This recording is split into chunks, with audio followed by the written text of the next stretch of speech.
પૂર્વ મુખ્યપ્રધાન વિજયભાઈ રૂપાણીના નિધનને હવે સૌ કોઈએ સ્વીકારી લીધું છે અને તેમની સાથે સંકળાયેલા પ્રત્યક્ષ અને પરોક્ષ તમામ ચાહક વર્ગ માટે આ એક આંચકાથી કમ નથી। આ જ ઘટના વચ્ચે સંદેશ ન્યૂઝે વાત કરી વિજયભાઈ રૂપાણીના મીડિયા અને કોમ્યુનિકેશન્સનો હવાલો સંભાળનાર જયેશ થરૂર સાથે, જેમણે 3.5 વર્ષ સુધી સતત તેમની સાથે પડછાયો બનીને કામ કર્યું। તેમણે અનેક એવી વાતો દિલથી શેર કરી કે જેને સાંભળીને કદાચ તમારી આંખો પણ ભીની થઈ જશે। પૂર્વ મુખ્યપ્રધાન વિજય રૂપાણીજીના નિધનના સમાચાર હવે તમામે સ્વીકારી લીધા છે। એ પરિવાર હોય, પક્ષ હોય કે એમનો બહોળો એક એવો ચાહક વર્ગ કે જે સતા એમની સાથે સંકળાયેલો રહ્યો।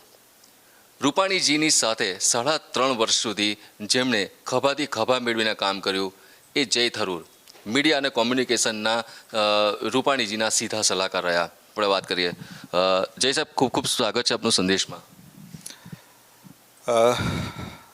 આજની દુઃખની ઘડીએ મારી પાસે શબ્દો નથી મારી વેદનાને પ્રકટ કરવા માટે।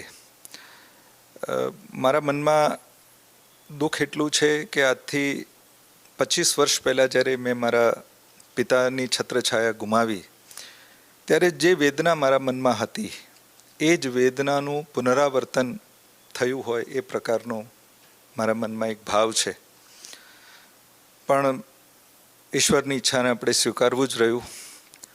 3.5 વર્ષ ઘણો લાંબો સમયગાળો છે કે તમે સાહેબની સાથે કામ કર્યું, રૂપાણીજીની સાથે કામ કર્યું, અનેક એવી પોલિસીસની પર પણ કામ કર્યું હશે, ઘણું બધી એવી યોજનાઓ હશે એની પર પણ તમે ઘણું બધું કામ કર્યું છે।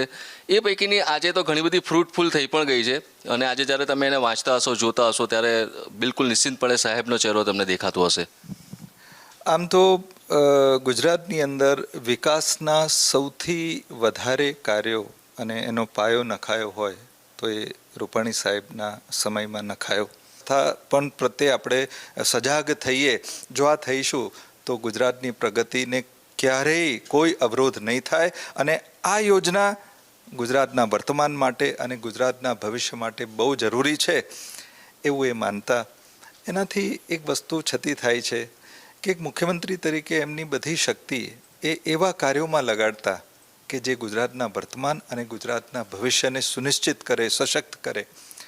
આ પ્રકારની ભાવના સાહેબની દરેક યોજનામાં હતી અને મને વાતથી બહુ જ આનંદ છે કે આ પ્રકારની શુદ્ધ ભાવનાથી એમણે મુખ્યમંત્રીના કર્તવ્યનું પાલન કર્યું। જય સાહેબ, કર્તવ્યનું પાલનની વાત કરી। ઘણી બધી વખત હું આપને પણ જ્યારે જે તે સમયગાળા દરમિયાન મળવા માટે આવતો હતો, સાહેબને પણ મળ્યો છું।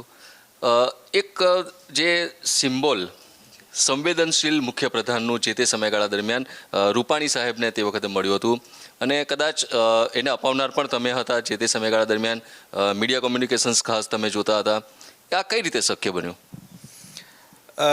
જો બ્રાન્ડની દુનિયામાં આપણે ઘણું બધું પ્રસ્થાપિત કરતા હોઈએ છીએ, પણ જે સત્ય છે એને પ્રસ્થાપિત કરવું સરળ પણ છે અને એ કરેક્ટ પણ છે। માનનીય વિજયભાઈ રૂપાણીનું બહુ જ લાંબુ સાર્વજનિક જીવન રહ્યું, રાજકીય રીતે, સામાજિક રીતે, અને એ ખરા અર્થમાં સંવેદનશીલ વ્યક્તિ હતા। મનુષ્ય માત્ર માટે એમની સંવેદના હતી, પશુ પ્રાણીઓ પ્રકૃતિ માટે એમની સંવેદના હતી। એટલા માટે જ્યારે એમના વિશે એક શબ્દમાં, બ્રાન્ડનો મતલબ છે કે એક શબ્દમાં આપણે કોઈ વ્યક્તિને ઓળખીએ તો એ સંવેદનશીલ હતા।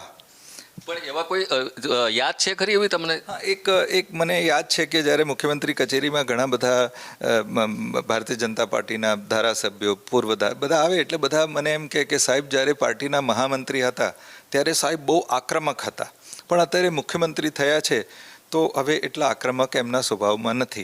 એટલે 3-4 મહિના મેં ઘણા બધા લોકો પાસેથી સાંભળ્યું, એટલે એક દિવસ રાત્રે 9-9:30 વાગે મારે સાહેબ સાથે બેસવાનું થયું તો મેં સાહેબને કીધું કે સાહેબ, જે આવે છે બધા કહે છે કે મહામંત્રી તરીકે તમે બહુ આક્રમક હતા, પણ અત્યારે તમારા સ્વભાવમાં આક્રમકતા નથી।